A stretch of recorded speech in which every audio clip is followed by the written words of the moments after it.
আবারও আমরা বলতে চাই, আগামী ডিসেম্বরের মধ্যেও জাতীয় নির্বাচন অনুষ্ঠিত হবে। আগামী জাতীয় নির্বাচন অনুষ্ঠান নিয়ে মনে হয় এরই ভিতরে টালবাহানা শুরু হয়েছে বা চলছে। কথিত অল্প সংস্কার আর বেশি সংস্কারের অভিনব শর্তের আবর্তে ঘুরপাক খাচ্ছে আগামী জাতীয় নির্বাচনের ভবিষ্যৎ।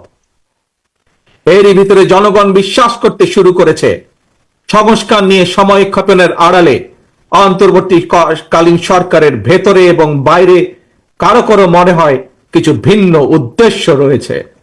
পলাতক স্বৈরাচারের সময় আমরা দেখেছি তারা কিভাবে আদালতকে অবজ্ঞা করেছে, আদালতের রায়কে অবজ্ঞা করেছে। অত্যন্ত দুঃখের সাথে বলতে হয়, পলাতক স্বৈরাচারের পরে যেই সরকারের কাছে দেশের মানুষ আশা করেছিল যে আইনের প্রতি সম্মান থাকবে, আমরা দেখেছি আদালতের রায়ের প্রতি সম্মান না দেখিয়ে যারা ইশরাক হোসেনকে ঢাকা দক্ষিণের মেয়রের দায়িত্ব গ্রহণে বাধা সৃষ্টি করেছে, সেই স্বৈরাচারের সেই একই যে ঘটনা সেটির পুনরাবৃত্তি আমরা দেখতে পাচ্ছি। প্রিয় সমাবেশ, আপনাদের কাছে আমার আজকে জিজ্ঞাসা, যারা আইনের প্রতি শ্রদ্ধা দেখায় না, যারা আদালতের নির্দেশকে অবজ্ঞা করে, তাদের কাছ থেকে আমরা কতটুকু সংস্কার আশা করতে পারি?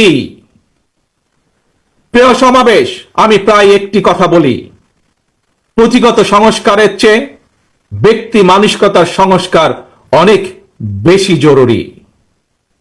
নর্থ কোরিয়ার সংবিধানে লেখা রয়েছে Democratic People's Republic of North Korea.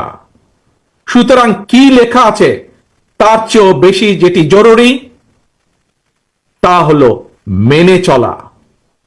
ইশরাকের ক্ষমতা গ্রহণ বা ইশরাকের শপথ গ্রহণে বাধা সৃষ্টি করে আজ আমরা আবারও স্বৈরাচারী মানসিকতার বহিঃপ্রকাশ দেখতে পাচ্ছি।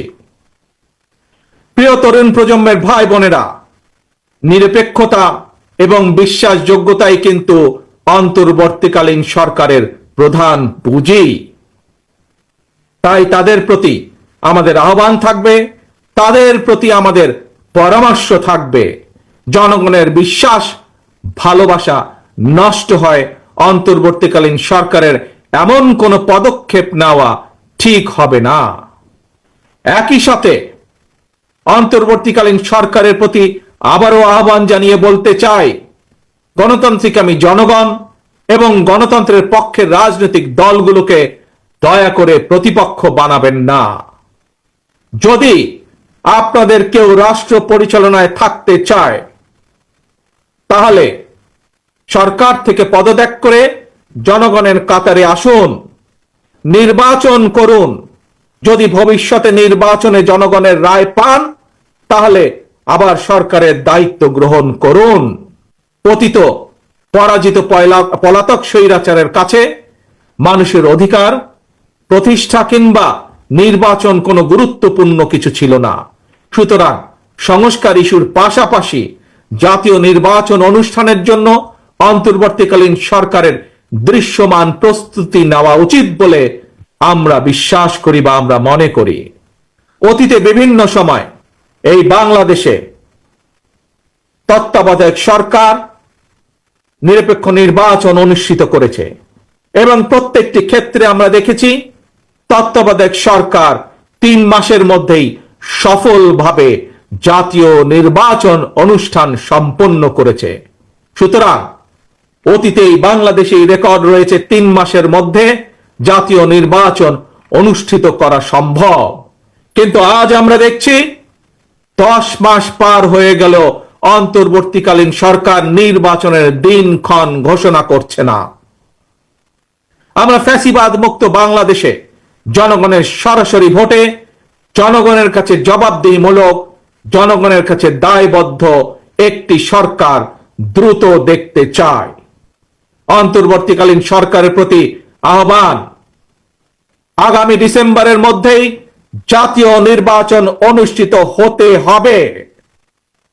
আবারও আমরা বলতে চাই, আগামী ডিসেম্বরের মধ্যেও জাতীয় নির্বাচন অনুষ্ঠিত হবে।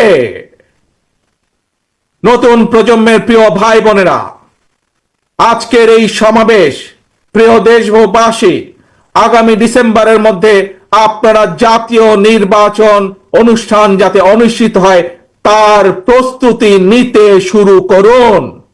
কারা রাষ্ট্র পরিচালনা করবে, কারা আপনাদের প্রতিনিধি হবে, জাতীয় নির্বাচনে আপনারা ভোট দিয়ে আপনাদের সেই প্রতিনিধিকে আপনারা নির্বাচিত করবেন। দিল্লি নয়, পিন্ডি নয়, নয় অন্য কোন দেশ, সবার আগে বাংলাদেশ। আল্লাহ হাফেজ। বাংলাদেশ জিন্দাবাদ।